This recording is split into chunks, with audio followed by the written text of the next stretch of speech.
நடந்து முடிந்த 5 சட்டசபை தேர்தலில் இந்த எஸ்ஏஆர் பணிகள் என்ன மாதிரியான பங்களிப்பு செய்தது அப்படின்னா நம்ம பார்த்தோம். இந்த போலி வாக்காளர்கள், 2 உரிமை வாக்காளர் உரிமை வச்சிருந்துக்கவங்க, முகவரி மாறுறவங்க, இறந்தவங்க, இந்த மாதிரிலாம் பல விஷயங்களை இந்த எஸ்ஏஆர் பணிகள் சிறப்பாக செய்து அதன் மூலிமா இந்த 5 மாநில தேர்தல்கள் நடைபெற்றுச்சு. ஆனாலும் எஸ்ஏஆருக்கு பல்வேறு தரப்புல எதிர்ப்புகள் வந்துச்சு. அதெல்லாம் தாண்டி தான் இந்த எஸ்ஏஆர் பணிகள் நடைபெற்றுச்சு. ஆனால் எஸ்ஏஆர் நீக்கம் குறித்து பொதுமக்கள் யாரும் கம்ப்ளைண்ட் பண்ணலை. எங்களுக்கு இங்கே ஓட்டு இல்லை, எங்களுக்கு எங்கள் ஓட்டு மிஸ் ஆயிடுச்சு, அந்த மாதிரி நிறைய கம்ப்ளைண்ட் கிடையாது. ஒரு சில இடங்களில் ஏதோ தொழில்நுட்ப கோளாறு காரணமாக தான் அந்த மாதிரியான கம்ப்ளைண்ட் வந்துச்சு தவிர எஸ்ஆர் மூலமா நாங்கள் நீக்கப்பட்டோம் அப்படின்னா எந்த விதமான கம்ப்ளைண்ட்டும் கிடையாது. இப்போ இதை தொடர்ந்து தெலுங்கானா, கர்நாடகா, மத்திய பிரதேசம், மகாராஷ்டிரா உள்ளிட்ட மேலும் பல மாநிலங்கள், அதாவது 16 மாநிலங்கள், 3 யூனியன் பிரதேசங்களுக்கு இந்த எஸ்ஆர் பணிகள் இப்போ துவங்க போறாங்க.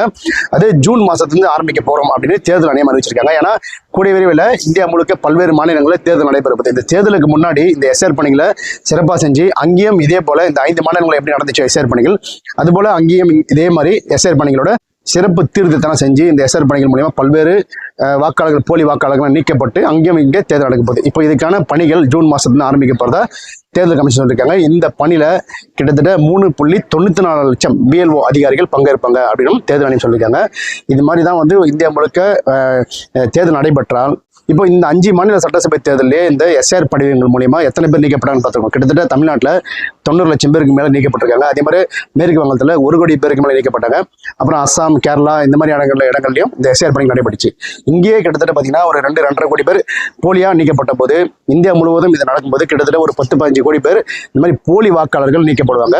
அந்த மாதிரி நீக்கப்பட்டு இந்தியாவில் ஒரு தேர்தல் நடந்துச்சுன்னா அதுதான் இந்தியாவில் உண்மையான ஒரு ஜனநாயக திருவிழாவா இருக்கும். அந்த மாதிரியான ஒரு ஜனநாயக திருவிழா 2029 நாடாளுமன்ற தேர்தல் வரும். அந்த ஜனநாயக திருவிழா 2029 நாடாளுமன்ற தேர்தல் வரத்துக்குள்ள இந்தியா முழுவதும் இந்த எஸ்ஆர் பணிகள் முடிக்கப்பட்டு உண்மையான இந்தியாவில் வாக்களிப்போர் எவ்வளவு பேருன்றது தெரிய வரும். அவ்வளவு பேருக்கும் வாக்களிக்கும் உரிமையும் கொடுக்கப்படும் அப்படின்றதா தேர்தல் ஆணையத்துடைய நிலைப்பாடு.